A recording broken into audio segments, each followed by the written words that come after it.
حضرت ربیعہ بن کعب اسلمی رضی اللہ تعالیٰ عنہ سے روایت ہے کہ میں نبی کریم صلی اللہ علیہ وسلم کی خدمت کیا کرتا تھا، اور نبی کریم صلی اللہ علیہ وسلم کی خدمت میں وضو اور استنجے کے لیے پانی لایا کرتا تھا۔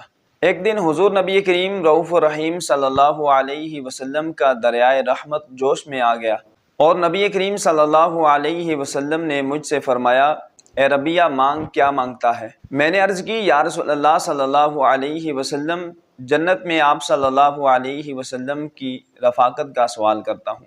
تو نبی کریم صلی اللہ علیہ وسلم نے ارشاد فرمایا، اس کے علاوہ اور بھی کچھ مانگو۔ میں نے عرض کی، یا رسول اللہ صلی اللہ علیہ وسلم، بس مجھے یہی کافی ہے۔ تو نبی کریم صلی اللہ علیہ وسلم نے ارشاد فرمایا، اپنے اس معاملے میں کثرت سجود کے ساتھ میری مدد کرو، یعنی جنت تمہیں مل گئی، تم کثرت سے نوافل پڑھا کرو۔ نبی کریم صلی اللہ علیہ وسلم نے ارشاد فرمایا، سل ربیعہ، مانگ، کیا مانگتا ہے؟ تو یہاں علماء کرام نے بہت کلام کیا ہے کہ نبی کریم صلی اللہ علیہ وسلم کے اختیارات کا بھی اظہار ہے۔ اللہ کریم نے اپنے محبوب صلی اللہ علیہ وسلم کو تمام اختیارات عطا فرمائے ہیں، تبھی تو نبی کریم صلی اللہ علیہ وسلم نے حضرت ربیعہ رضی اللہ تعالیٰ عنہ سے فرمایا، مانگ، کیا مانگتا ہے؟ اب صحابی رسول حضرت ربیعہ رضی اللہ تعالیٰ عنہ کا بھی عقیدہ دیکھیے کہ ان کا بھی یہ عقیدہ تھا کہ نبی کریم صلی اللہ علیہ وسلم سے جو کچھ مانگیں گے نبی کریم صلی اللہ علیہ وسلم عطا فرمائیں گے۔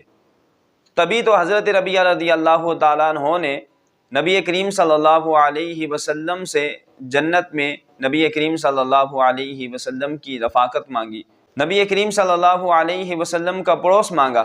تو نبی کریم صلی اللہ علیہ وسلم نے یہ نہیں ارشاد فرمایا، یہ کیا تو مانگ رہا ہے، بلکہ نبی کریم صلی اللہ علیہ وسلم نے ارشاد فرمایا، اس کے علاوہ اور بھی کچھ مانگو۔ نبی کریم صلی اللہ علیہ وسلم کا یہ ارشاد فرمانا کہ اس کے علاوہ اور بھی کچھ مانگو، اس بات کی دلیل ہے تمہیں جنت میں میری رفاقت مل گئی، اب اس کے علاوہ اور بھی کچھ مانگو۔ تو صحابی رسول حضرت ربیعہ رضی اللہ تعالیٰ عنہ عرض کرتے ہیں، یا رسول اللہ صلی اللہ علیہ وسلم، بس مجھے یہی کافی ہے۔